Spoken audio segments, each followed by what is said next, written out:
واحد هنا في السعوديه وقعدوا بعضهم راح اليمن. حرب اليمن.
الله يبارك فيك. صح.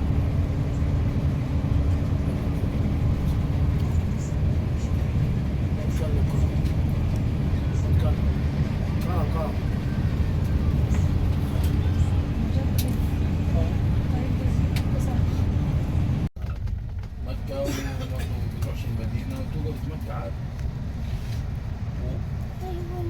وأي أتوبيس تاني أيوة تبع شركة يا هو المكتب أنت كده كده نبوي تصلي في الباب لأن ده كله ده على حساب المكتب تدفع 10 ريال اللي هي عادي. بس المشكلة في الرحلة هي 3 أيام فاهمني؟ قعدت هناك انت عاد ما عرفتش حاجه فيها مشكله ما فيهاش. لو واحد تبعنا مثلا ده هيجي مع باصي تبقى ليله 27 تبقى في المسجد الحرام. بس خلاص تمام ماشي خلاص.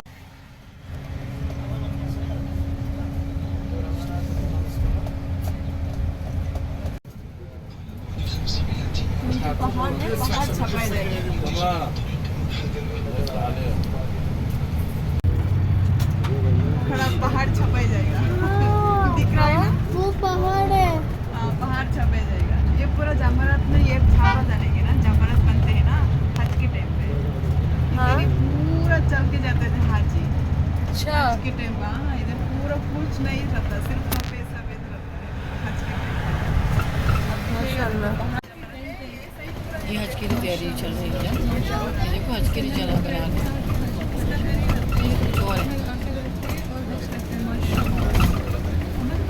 सब बंदे हैं मुझे हज के तैयारी लगे हैं अभी से तैयारी हो रही है। बहुत बंदे हैं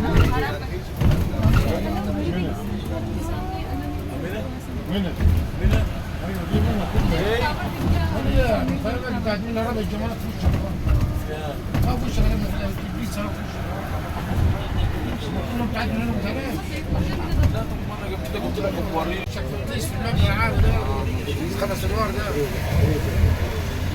بروح ترمي الدمارات فيه اسمع طريق البيع تروح بالبلد الثاني. ها ده كله كتابك ده كله هيبقوا مليان ناس كده لحد كتاب تاني. وهي نازله من عرفات تلاقي الناس برضه على العد هنا بالعكس. يوم التروي ده تروي يوم 8 اللي هو نظام واد زي بعضه. تروي تقعد في منى. تروي يعني سبحان الله هيبقى فيها مطر وهذا سبحان الله يوم التروي ده तो देखो طلع من التروي باص في الباص 3 باص كله عم واقف مستني بتاعكم. ده غير اللي شغال ده غير ياه اسمها ترددية هتروح تركي عشان لو عزوم جاهز. سكن هتاكل تشرب